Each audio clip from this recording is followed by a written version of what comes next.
आज के ब्लॉग की शुरुआत होती है जीजा जी के कोचिंग सेंटर से, जहाँ पर बच्चों को निःशुल्क शिक्षा दी जाती है।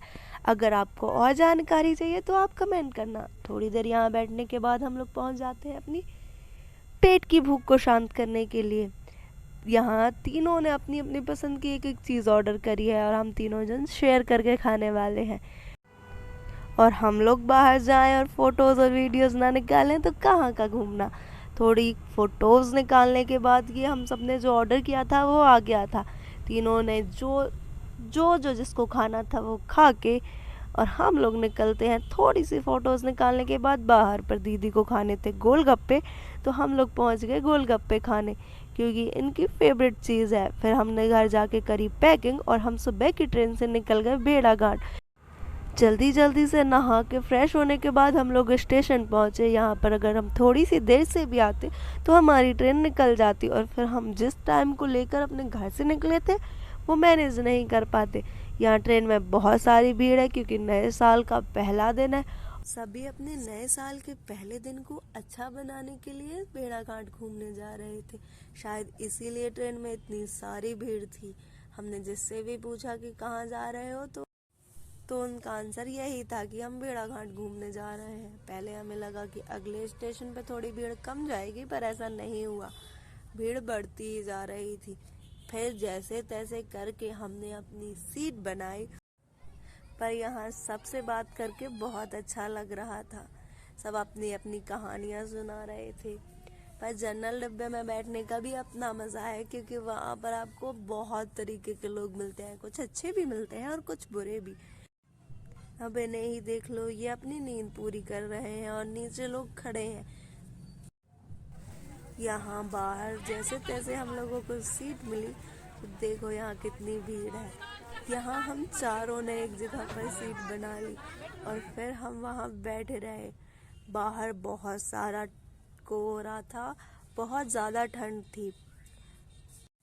इस ठंड का मज़ा लेते हुए हम पहुँच गए स्टेशन। वहाँ से हम लोगों ने भेड़ाघाट के लिए पहले तो ऑटो देखा, पर यहाँ हमारे पास कोई बाइक नहीं थी और कुछ भी नहीं था, तो हमें ऑटो से जाना ही पड़ता।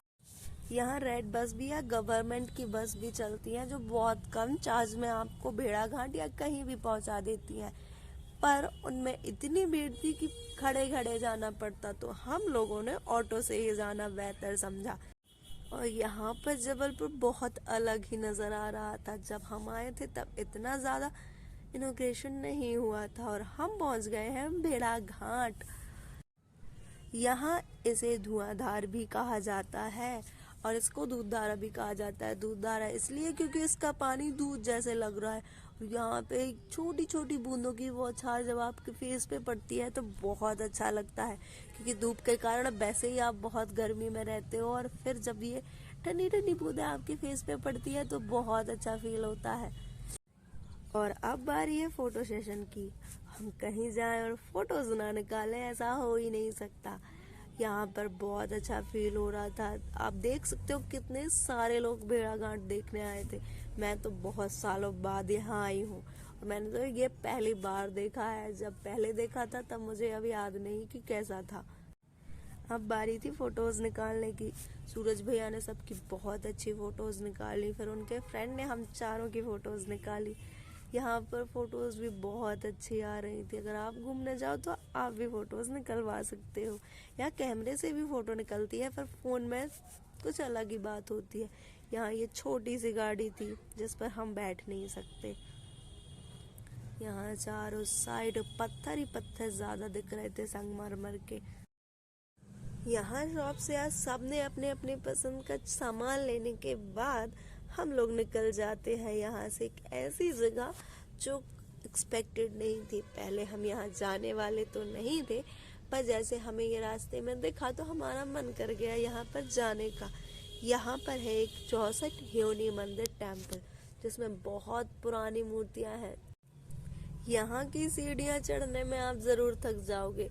मैयर की सीढ़ियाँ चढ़ने में आप नहीं थकोगे, क्योंकि वो पास पास में है और यहाँ की सीढ़ियाँ बहुत डिस्टेंस में है।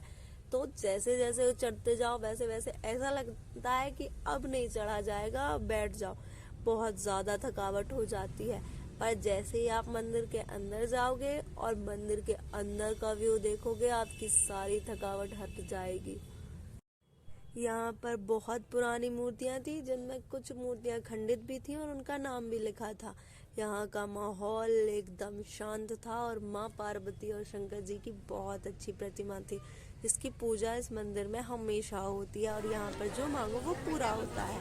फिर हम लोग पहुँच जाते हैं नौका विहार और स्टार्टिंग में हमको मिलती है ये सारी शॉप्स, जिस पे बहुत सारे आइटम्स थे। यहाँ पर पत्थर की चीज़ें ज़्यादा मिलती हैं। यहाँ पर हम तो यही सोच कर आए थे कि हम बोट राइडिंग करेंगे, पर बोट राइडिंग के लिए इतनी लंबी लाइन लगी थी कि सुबह से शाम हो जाती और हमारे पास इतना टाइम नहीं था। फिर थोड़ी देर यहाँ बैठने के बाद हमने ये सोचा कि अब हम फिर कभी और आएंगे बोट राइडिंग के लिए। नए साल के कारण यहाँ पर बोट राइडिंग के लिए बहुत ज़्यादा भीड़ थी और चार्ज भी बहुत ज़्यादा कर रहे थे क्योंकि बहुत ज़्यादा भीड़ थी। फिर यहाँ पर थोड़ी देर बैठने के बाद और यहाँ का वेदर एंजॉय करने के बाद हम लोग वापस उसी मार्केट से होते हुए निकल जाते हैं यहाँ से एक ऐसी जगह जहाँ पर हर कोई जाना चाहता है।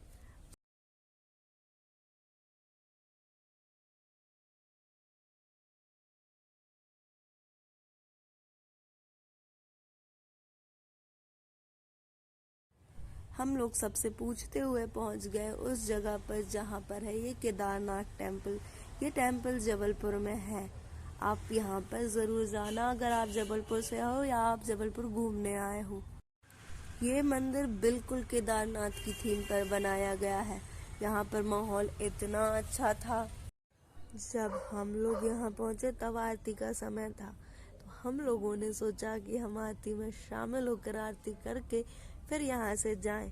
तो शाम की आरती के लिए महादेव को बहुत अच्छे से सजाया गया था। देखने में बिल्कुल केदारनाथ का फील आ रहा था। अगर आप महादेव के भक्त हैं तो आप यहाँ ज़रूर जाइएगा। फिर यहाँ से निकलते हैं हम सब पहुँचते हैं गोल बाज़ार के मेले में, जो न्यू ईयर स्पेशल लगा है। इसमें एक टिकट लेकर आपको अंदर एंट्री लेनी होती है और उसके बाद आप एक बार अगर इस मेले से बाहर आ गए तो आपको दोबारा टिकट लेकर अंदर जाना पड़ेगा। बिना टिकट के इसमें एंट्री नहीं मिलेगी। मेले में आने का हमारा सबसे मेन रीज़न होता है झूला, क्योंकि यहाँ पर बहुत वैरायटी के झूले थे और वैसे भी हर सामान हमें बाहर से मिल जाता है, पर झूला झूलने के लिए हमें ऐसी जगह ही जाना पड़ता है। यहाँ पर बहुत सारे गेम हैं।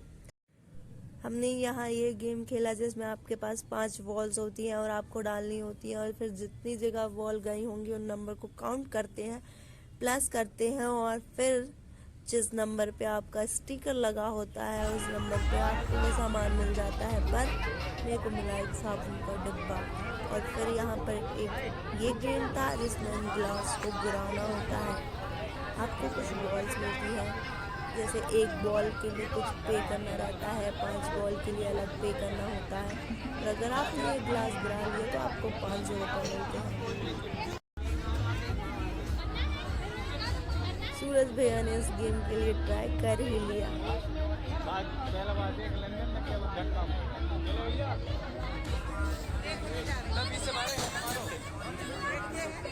मारो भैया। 20 में है का 300 रुपये।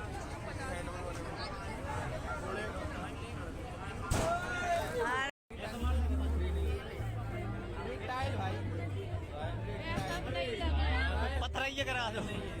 प्रकाश मार लेता है।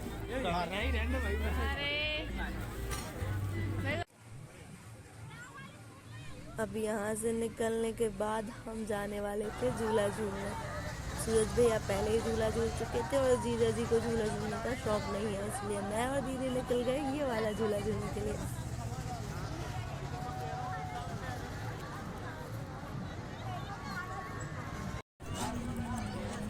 गाइस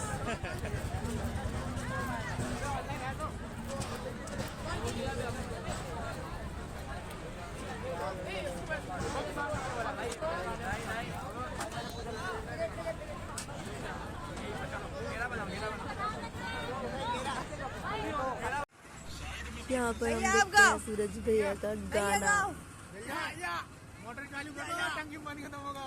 ना ठंड लगे ना धूप लगे ना तो कोई भभूक लगे। तबीयत कर दे जब इसके बाद हम लोग निकल जाते हैं खाना खाने और रेस्ट करने के लिए होटल। मिलते हैं नेक्स्ट ब्लॉग में।